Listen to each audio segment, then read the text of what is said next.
আসসালামু আলাইকুম ভাইয়া আপুরা, কেমন আছো তোমরা সবাই? আশা করি সবাই ভালো আছো। আজকে তোমাদের আমি খুবই গুরুত্বপূর্ণ একটা অধ্যায় শুরু করতে যাচ্ছি। উদ্ভিদ বিজ্ঞান বোটানির চতুর্থ অধ্যায়। অধ্যায়ের নাম অণুজীব। তোমাদের বোর্ডে লেখাই আছে, তোমরা বুঝতেই পারতেছো ভাইরাসের ছবি দেখে অধ্যায়টা কি হতে যাচ্ছে, অণুজীব। তো তোমরা সবাই জানো যে এই অধ্যায়টা মেডিকেল অ্যাডমিশন, ভার্সিটি অ্যাডমিশনের জন্য কতটা গুরুত্বপূর্ণ একটা অধ্যায়। তো চলো শুরু করে দিই পড়া। তো দেখো, অণুজীব ইংলিশ হচ্ছে কি মাইক্রো অর্গানিজম, তাই না? তো তোমরা জানো জীববিজ্ঞানের যে শাখায় এই অণুজীব নিয়ে আলোচনা করা হয় সেটাকে কি বলা হয়? অণুজীব তত্ত্ব, বা কি বলা হয়? মাইক্রো বায়োলজি, বা কি বলা হয়? মাইক্রো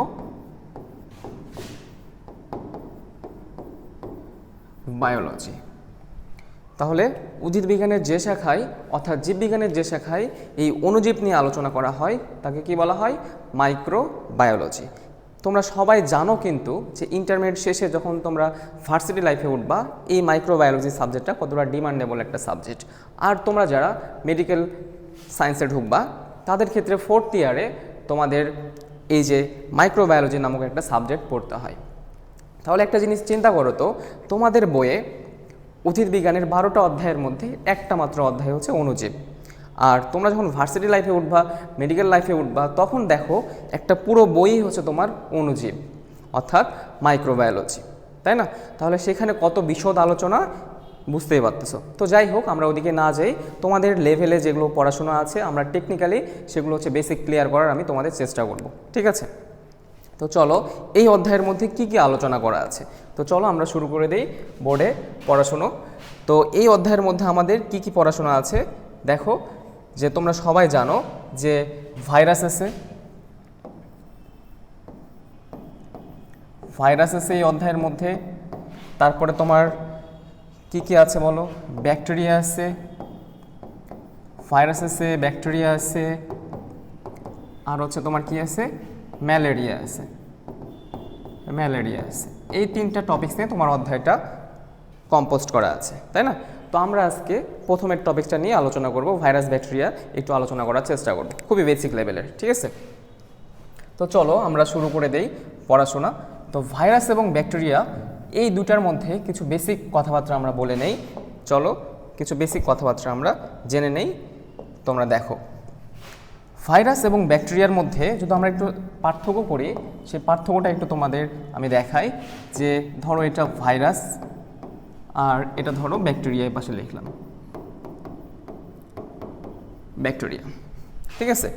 তো ভাইরাস এবং ব্যাকটেরিয়ার মধ্যে যেটা তোমাদের বিষয়টা দেখো, কয়েকটা এমসিকিউ টাইপের প্রশ্ন আসতে পারে। ভাইরাস শব্দটা হচ্ছে ল্যাটিন ওয়ার্ড থেকে আসছে, ল্যাটিন ওয়ার্ড, আর ব্যাকটেরিয়া হচ্ছে তোমার গ্রিক ওয়ার্ড, ঠিক আছে? Greek word. তো এটা খুবই নর্মাল বিষয়। এরপরে আমরা হচ্ছে আরেকটা জানবো, ভাইরাসটা হচ্ছে অতি আণুবীক্ষণিক, অতি আণুবীক্ষণিক। আর তোমার হচ্ছে এদিকে ব্যাকটেরিয়াটা হচ্ছে জাস্ট আণুবীক্ষণিক, ঠিক আছে? আণুবীক্ষণিক। তাহলে তুমি একটু বলো তো যে ভাইরাস বড় না ব্যাকটেরিয়া বড়? অবশ্যই কি ব্যাকটেরিয়া বড়, কারণ ওটা আণুবীক্ষণিক আর এটা হচ্ছে অতি আণুবীক্ষণিক, ঠিক আছে? তাহলে একটা যদি তোমাদের প্রশ্ন করা হয় যে ব্যাকটেরিয়া রোধক ফিল্টারে ভাইরাসকে ফিল্টারযোগ্য হবে, কি বললাম? ব্যাকটেরিয়া রোধক ফিল্টারে ভাইরাসকে ফিল্টারযোগ্য হবে? হবে না। কারণ কি? ব্যাকটেরিয়া যে ফিল্টারে ছাঁকা হয় সেই ফিল্টারে যদি তুমি ভাইরাস ছাঁকতে যাও তাহলে কি ভাইরাসগুলো নিচে পড়ে যাবে, তাহলে ফিল্টারের কাজ তো হইল না। এই কারণেই তোমাদের বই একটা লাইন লেখা আছে যে ব্যাকটেরিয়া রোধক ফিল্টারে ভাইরাস ফিল্টারযোগ্য না, ঠিক আছে? এটা একটা পার্থক্য গেল। এরপরে আরও একটা পার্থক্য আছে যেটা খুবই ইম্পর্ট্যান্ট, যে ভাইরাসটা আসলে হচ্ছে তোমার অকোষীয়, ভাইরাস হচ্ছে অকোষীয়, আর এদিকে ব্যাকটেরিয়া হচ্ছে তোমার হচ্ছে আদিকোষীয়, ব্যাকটেরিয়া হচ্ছে আদিকোষীয়। তো আমরা এই আদিকোষীয় নিয়ে একটু আলোচনা করি, চলো। আদিকোষীয় বলতে তোমরা কি বোঝো? তো এইটুকু বুঝতে পারছো আশা করি। তো আমরা চলো একটু আদিকোষ এবং অকোষীয় এবং প্রকৃত কোষ নিয়ে একটু আলোচনা করি, এগুলো একটু মিশাই দিই তোমাদের।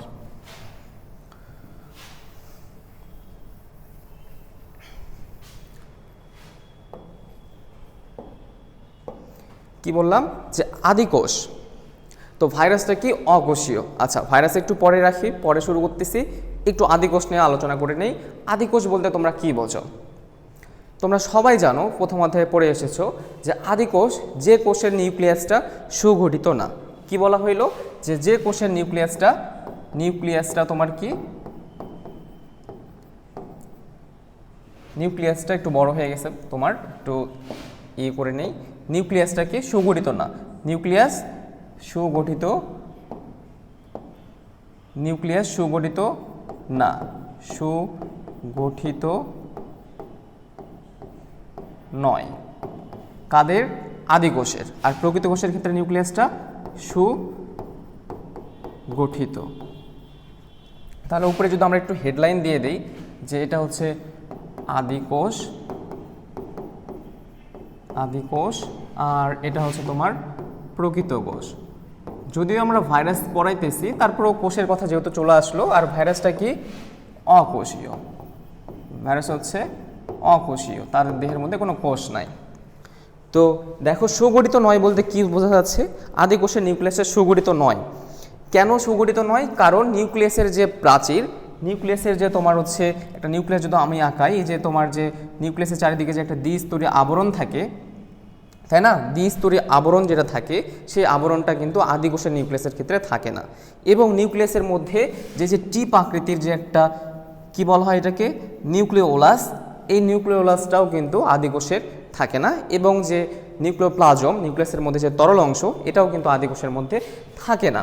এই কারণেই কিন্তু আদিকোষের নিউক্লিয়াসকে কি বলা হইতেছে? সুগঠিত বলা হইতেছে না। ঠিক আছে, আদিকোষের নিউক্লিয়াস সুগঠিত না। তোমরা নর্মালি একটা চিন্তা করো তো, একটা বাসা যখন তোমরা তৈরি করবা, সেই বাসার যে রুমের যদি তুমি প্রাচীর বা ধরো যে দেয়াল যদি না থাকে, তাহলে সেই বাসাটাকে কি তুমি সুগঠিত বাসা বলবা, পরিপূর্ণ বাসা বলবা না। তাহলে আদিকোষের ক্ষেত্রেও এই যে নিউক্লিয়াসের যে প্রাচীর বা নিউক্লিয়াসের যে ইনভেলেপ বা পর্দা বা ঝিল্লি, এটা থাকে না। এবং নিউক্লিয়াসের মধ্যে যে তরল অংশ নিউক্লিওপ্লাজম এবং নিউক্লিওলাস যে টিপ আকৃতির গাঢ় অংশ, সেটাও থাকে না। এই কারণে আদিকোষের নিউক্লিয়াসটা সুগঠিত না। তাহলে প্রকৃত কোষের ক্ষেত্রে নিউক্লিয়াসের প্রাচীর থাকে, ঝিল্লি থাকে, এই কারণে নিউক্লিয়াসটা সুগঠিত, নিউক্লিওলাস থাকে, নিউক্লিওপ্লাজম থাকে, এই কারণে নিউক্লিয়াসটা কি সুগঠিত। আশা করি বুঝতে পারছো। তাহলে যেহেতু প্রাচীর নাই আদিকোষের, তাহলে তো সুগঠিত হওয়ার কথাই নাই আদিকোষের নিউক্লিয়াসটা। ঠিক আছে, আচ্ছা বুঝতে পারছো আশা করি। এরপরে আরেকটা বিষয় যে আদিকোষের মধ্যে কি কোনো ঝিল্লিবদ্ধ অঙ্গাণু থাকে না। আদিকোষের ক্ষেত্রে কি বললাম? কোনো ঝিল্লিবদ্ধ আদিকোষের ক্ষেত্রে ঝিল্লিবদ্ধ অঙ্গাণু থাকে না। আর প্রকৃত কোষের ক্ষেত্রে থাকে, মানে ট্রিক দিলাম। ঠিক আছে, প্রকৃত কোষের ক্ষেত্রে ঝিল্লিবদ্ধ অঙ্গাণু থাকে, আদিকোষের ক্ষেত্রে ঝিল্লিবদ্ধ অঙ্গাণু থাকে না। যেরকম mitochondria, plastid, Golgi body, endoplasmic reticulum, এগুলো আদিকোষের ক্ষেত্রে থাকে না, বাট প্রকৃত কোষের ক্ষেত্রে থাকে। ঠিক আছে, আচ্ছা বুঝলা। এরপরে আরও একটা তোমার আদিকোষ এবং প্রকৃত কোষের মধ্যে একটা কমন টার্ম আছে, কমন অঙ্গাণু আছে, যেটা আদিকোষের মধ্যেও থাকে, প্রকৃত কোষের মধ্যেও থাকে। তোমরা হয়তোবা জানো, অনেকেই জানো, সেটা কি? রাইবোজোম। আদিকোষ এবং প্রকৃত কোষের মধ্যে একটা কমন অঙ্গাণু, যেটা হচ্ছে কি? রাইবোজোম। দুই কোষের মধ্যে একটা কমন অঙ্গাণু কি? রাইবোজোম। এই যে সেই রাইবোজোম আদিকোষ এবং প্রকৃত কোষ উভয় ক্ষেত্রেই বিদ্যমান, তাই না? এই কারণে আমরা রাইবোজোমকে কি নামে ডাকি? রাইবোজোমকে আমরা ডাকি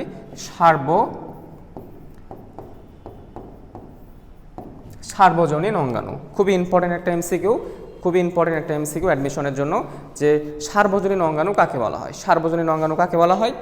রাইবোজোমকে সার্বজনীন অঙ্গাণু বলা হয়। ঠিক আছে, এখন আমার বিষয় হচ্ছে যে রাইবোজোম, প্রকৃত কোষ এবং আদিকোষের মধ্যে যে রাইবোজোম থাকে, তারা কি একই টাইপের রাইবোজোম?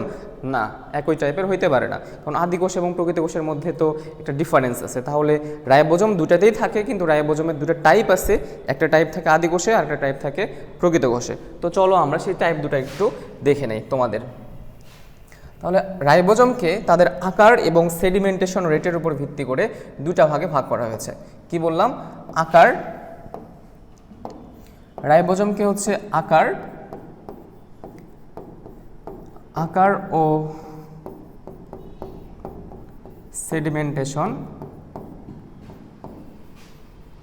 সেডিমেন্টেশন সহগের উপর ভিত্তি করে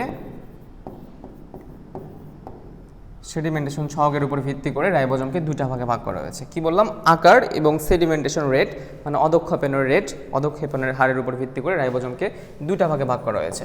দুইটা ভাগে ভাগ করা হয়েছে, একটা হচ্ছে 70S রাইবোজোম, আর একটা হচ্ছে তোমার হচ্ছে 80S রাইবোজোম। তোমরা সবাই জানো ছোটটা 70, বড়টা হচ্ছে 80। তাহলে ছোটটা কোথায় থাকবে? আদিকোষের ক্ষেত্রে থাকতেছে। এই 70S রাইবোজোম থাকে আদিকোষের ক্ষেত্রে, আর এই 80S রাইবোজোম থাকে প্রকৃত কোষের ক্ষেত্রে। ঠিক আছে, তাহলে 70S রাইবোজোম থাকতেছে আদিকোষ এবং 80S রাইবোজোম থাকতেছে প্রকৃত কোষ। এই কারণেই রাইবোজোম হচ্ছে সার্বজনীন অঙ্গাণু, যেহেতু দুই জায়গাতেই থাকে, কিন্তু তাদের ভেরিয়েশন কিন্তু আলাদা, 70S এবং 80S। আবার এখান থেকে আবার এটাকে আবার ভাঙানো যায়, মানে তোমার হচ্ছে 70S এর আবার কিছু সাব ইউনিট আছে, 80S এর আবার কিছু সাব ইউনিট আছে, অর্থাৎ উপ একক আছে। এই 70Sকে আরও ভাঙানো যায়, 80Sকে আরও ভাঙানো যায়। তো সেটা দেখো, সেটাও তোমরা একটু শিখে নাও আমার কাছ থেকে, 70S এবং 80Sকে কীভাবে আসলে ভাঙানো যায়। তো এটা অনেকেই ভুল করে, 70S এবং 80Sকে ভাঙানোর নিয়মটা দেখো, একটু তোমরা টেকনিক্যালি একটু চেষ্টা করবা পড়ার। দেখো 70S রাইবোজোম, 70S রাইবোজোম আর 80S রাইবোজোম। তো তোমাদের বইয়ে ভাঙানো দেওয়া আছে, 70Sকে ভাঙায় পাওয়া যায় 50S আর বলা আছে 30S। ঠিক আছে, আর 80Sকে ভাঙায় পাওয়া যায় বলা আছে 60S আর বলা আছে 40S। এই দুটা বলা আছে। তো নর্মালি ছেলেবেলে কিন্তু সবাই ভুল করবে যে 50S এবং 30S তো 80S হয়ে যায়, আবার 60S এবং 40S তো 100S হয়ে যায়। তো এগুলো আসলে ম্যাথমেটিক্যাল হিসাব কিন্তু বায়োলজির হিসাবের মতো না, বুঝছো? জীবনের হিসাব কিন্তু ম্যাথের হিসাবের মতো না। তো যাই হোক, আমরা এখন এটা টেকনিক্যালি একটু পড়ার চেষ্টা করব, আসলে 70Sকে ভাঙায় কি পাওয়া যায় এবং 80Sকে ভাঙায় কি পাওয়া যায়। তোমরা একটা জিনিস খেয়াল করো, তো তোমরা একটা জিনিস খেয়াল করো, দেখো আমি যদি একটা লাইন লিখি তোমাদের 1 3 5 7, আর একটা লাইন আমি যদি তোমার এখানে লিখি 2 4 6 8, তো দুইটা লাইনের মধ্যে দেখো আমি কিন্তু উপরের লাইনটা তোমরা সবাই বুঝতে পারতেছো বিজোড় লাইন, আর নিচের লাইনটা 2 4 6 8 জোড় লাইন, তাই না? জোড় এবং বিজোড়, জোড় এবং বিজোড়। আমি এটা একটু মিশাই দেই, তাহলে তোমাদের বুঝতে সুবিধা হবে। দেখো, তো জোড় এবং বিজোড়, তারপরে আমরা কি করব, দেখো জাস্ট 0 দিয়ে দিলাম। তাহলে দেখো এই যে ধরো 1 3 5 7 বিজোড় লাইন, 2 4 6 8 জোড় লাইন, তাই না?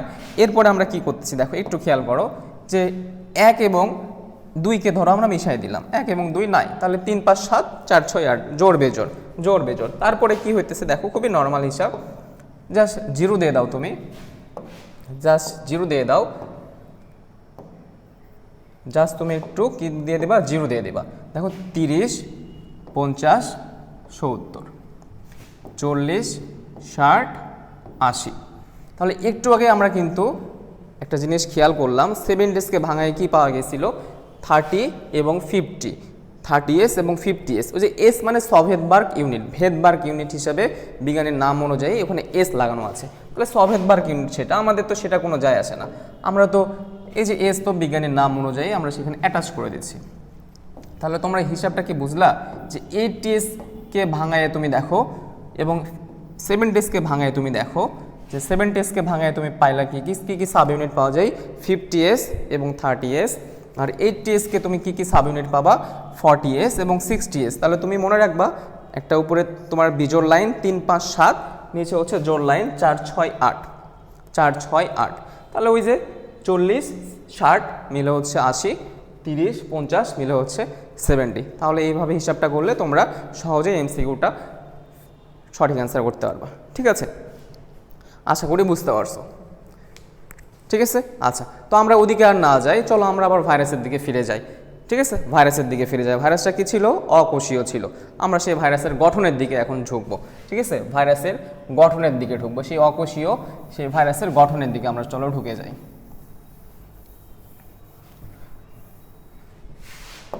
ভাইরাসের একটা গঠন আমরা যদি আঁকাই, তোমরা আগে বলো যে ভাইরাসটা অকোষীয়, তোমরা একটু জেনে নাও, ভাইরাসটা হচ্ছে নিউক্লিক অ্যাসিড এবং প্রোটিন দ্বারা গঠিত। কি বললাম, ভাইরাস হচ্ছে নিউক্লিক অ্যাসিড ও প্রোটিন দ্বারা গঠিত।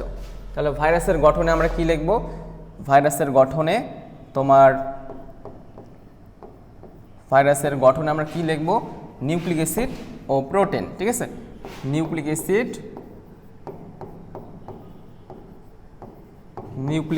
অ্যাসিড প্লাস হচ্ছে কি নিয়ে গঠিত, প্রোটিন নিয়ে গঠিত। এটা একটু মনে রাখতে হবে। দেখো মনে রাখতে হবে না, আমি তোমাদের টেকনিক্যালি বলতেছি।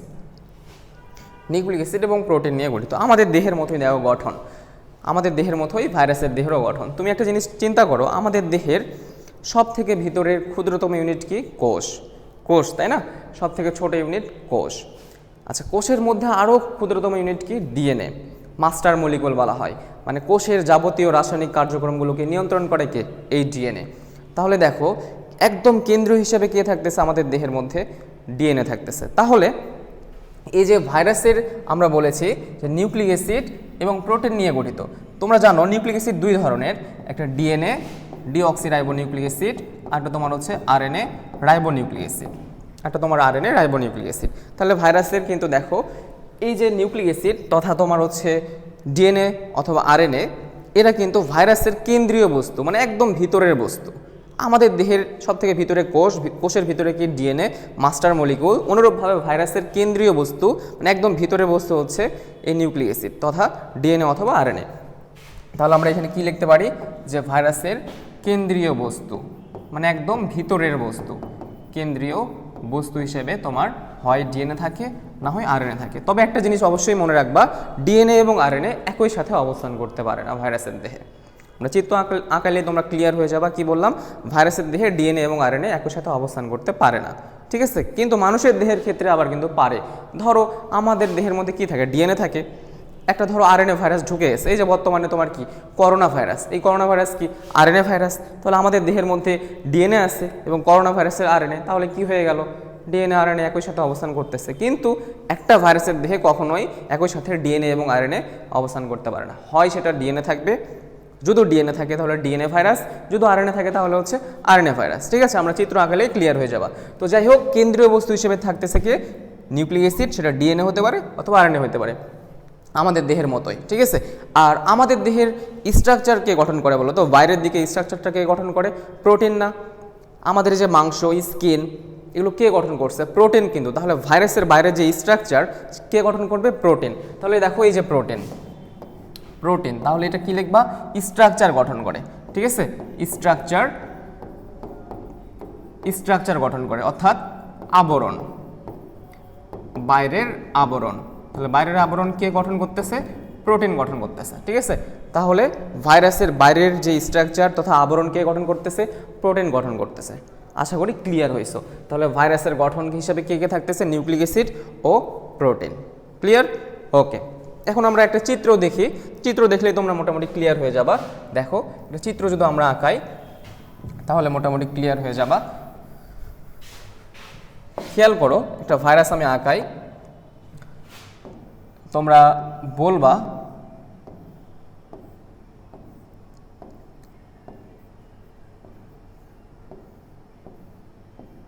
এই ধরো একটা ভাইরাস, তো দ্বিস্তর হিসেবে দেখানো আছে বইয়ের মধ্যে, আমি দ্বিস্তর দেখালাম না, ঠিক আছে, সমস্যা নাই, তোমরা বুঝে নিবা, সমস্যা নাই। এই ধরো ভাইরাস, এই যে ধরো সব বইয়ের মধ্যে ডাবল ডাবল করে দিয়ে আছে, দ্বিস্তর হিসেবে দেখানো আছে, আমি তোমাদের এক স্তরে দেখালাম, ঠিক আছে, কোনো সমস্যা নাই। তো দেখো ভাইরাসের যেটা বলা হইলো, আচ্ছা দ্বিস্তর যদি দেখাতে চাই দেখাই, সমস্যা নাই, দ্বিস্তরে দেখাই।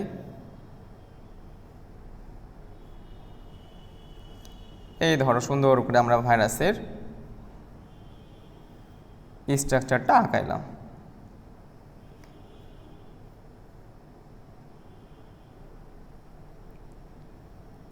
ভাইরাসের স্ট্রাকচারটা আঁকাইলাম, ঠিক আছে।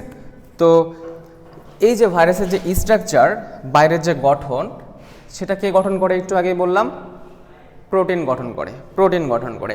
আর ভাইরাসের কেন্দ্রীয় বস্তু হিসেবে কে থাকে, এই যে ভাইরাসের কেন্দ্রীয় বস্তু হিসেবে থাকতেছে হয় ডিএনএ আর না হয় আরএনএ। তোমরা এখন বলো তো এটা ডিএনএ নাকি আরএনএ? অবশ্যই ডিএনএ, যেহেতু ডিএনএ দ্বিসূত্রক, ডাবল হেলিক্স, ডাবল প্যাচ, তাহলে এটা কি ডিএনএ ভাইরাস। তাহলে এই যে ভাইরাসটা আঁকা আছে, এই ভাইরাসের অভ্যন্তরে কি থাকতেছে, ডিএনএ থাকতেছে। কেন্দ্রীয় বস্তু হিসেবে কে থাকতেছে, ডিএনএ থাকতেছে, অর্থাৎ নিউক্লিক অ্যাসিড কে এখানকার, ডিএনএ, ঠিক আছে। এবং এর পুরো যে বাইরের যে স্ট্রাকচার কে গঠন করতেছে, প্রোটিন গঠন করতেছে, প্রোটিন গঠন করতেছে। পুরো স্ট্রাকচার প্রোটিন গঠন করতেছে। আমরা তোমার পুরো পার্ট বাই পার্ট আলোচনা করতেছি না, উপরেরটা মাথা, তারপরটা এখানে কলার, এই যে আমাদের যেরকম শার্টের কলার থাকে মাথার নিচে, তাহলে সেটা কলার, এবং নিচের পার্টটা হচ্ছে লেজ, এবং নিচে বেজ, প্লেট বলা হয়, বেজ মানে ভিত্তি, এবং এগুলো দিয়ে কি করতেছে, স্পর্শ করতেছে, এই কারণে এটাকে বলা হয় স্পর্শক তন্তু। এবং নিচের দিকে কিছু কাঁটা শেপ আছে, কাঁটা শেপ, সেটাকে কি বলা হয়, স্পাইক বলা হয়। কাঁটা কাঁটা চুল মানে কি, স্পাইক করা চুল, কাঁটা, ঠিক আছে। তো আমরা এইদিকে গঠনে ওটা যাচ্ছি না, আমরা জাস্ট ওভারঅল একটা গঠন আলোচনা করতেছি, যে কেন্দ্রীয় বস্তু হিসেবে থাকতেছে ডিএনএ, আর বাইরে যে স্ট্রাকচার, সেই স্ট্রাকচারকে গঠন করতেছে প্রোটিন, ঠিক আছে, প্রোটিন গঠন করতেছে। এখন তোমাদের আরেকটা বিষয়, যে এই প্রোটিনকে একটা সুন্দর নামে ডাকা হয়, ঠিক আছে, প্রোটিনকে একটা নামে ডাকা হয়, সেটাকে বলা হয় ক্যাপসিড। এই প্রোটিনটাকে বলা হয় ক্যাপসিড। এটা একটু মনে রাখবা, যে বাইরের যে স্ট্রাকচার প্রোটিনের, এটাকে কী নামা হয়, কী নামে ডাকা হয়, ক্যাপসিড নামে ডাকা হয়, ক্যাপসিড, ঠিক আছে। ব্যাকটেরিয়ার ক্ষেত্রে এই যে স্ট্রাকচার বাইরের, এটাকে বলা হয় ক্যাপসিউল। দেখো নামের সাথে অনেকটা মিল আছে। ব্যাকটেরিয়ার ক্ষেত্রে বলা হয় ক্যাপসিউল, আর ভাইরাসের ক্ষেত্রে বলা হইতেছে ক্যাপসিড। একটা জিনিস দেখো, কমন টার্ম এখানে কি পাচ্ছ, একটা কমন টার্ম তোমরা পাচ্ছ ক্যাপ। দুটাতেই দেখো কমন একটা টার্ম হচ্ছে ক্যাপ। তোমরা সবাই জানো ক্যাপ মানে কি, মাথার মধ্যে ক্যাপ পরা হয় মানে কি, টুপি পরা। তাহলে মাথার উপরে একটা আবরণ হয়ে গেল না, মাথার উপরে কিন্তু আবরণ হয়ে গেল। তাহলে কি দেখো, ক্যাপসিড, ক্যাপসিউল, এগুলো কি বাইরের আবরণ বোঝাচ্ছে।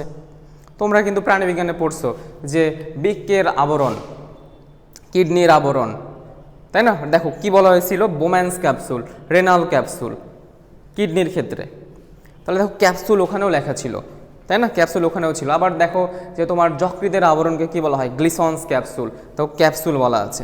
তাহলে ক্যাপসুল মানে কিন্তু তোমার বাইরের যে স্ট্রাকচারটা বোঝায়। তোমাদেরকে নর্মালি একটা তোমার নর্মালি উদাহরণ যদি দিতে চাই, দেখো ক্যাপসুল ওষুধ তোমরা বাজারে খাও, ক্যাপসুল ওষুধ তোমরা বাজারে খাও, সেই ক্যাপসুল ওষুধের ফিগারটা দেখো, দেখলে তোমরা অনেকটা ক্লিয়ার হবা, যে এরকম একটা তোমার শেপ ছিল ক্যাপসুল ওষুধের।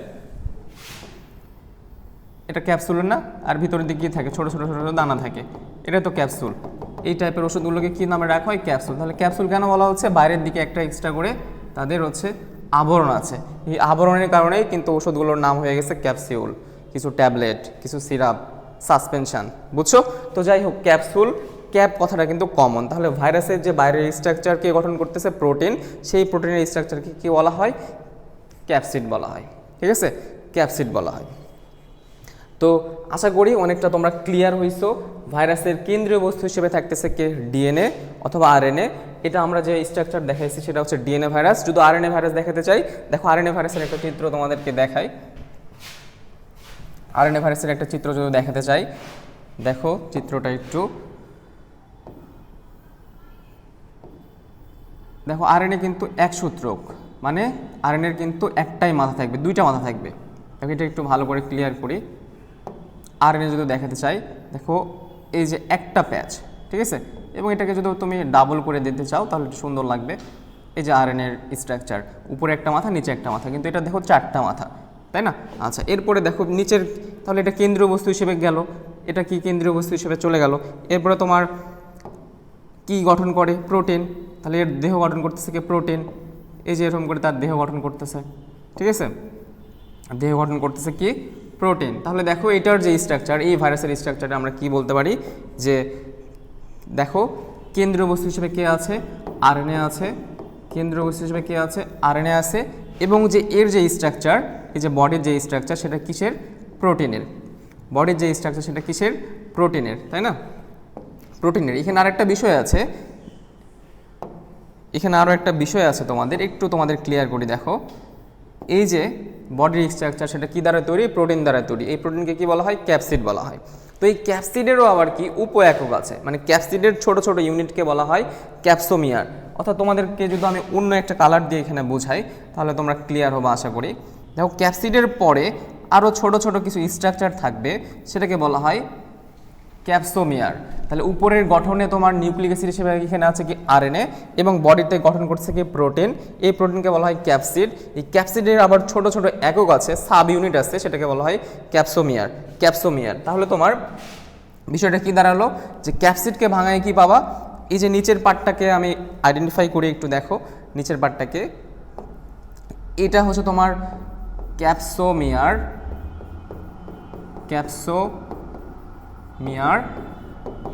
উপরের এই যে পার্টটা, ঠিক আছে, একটু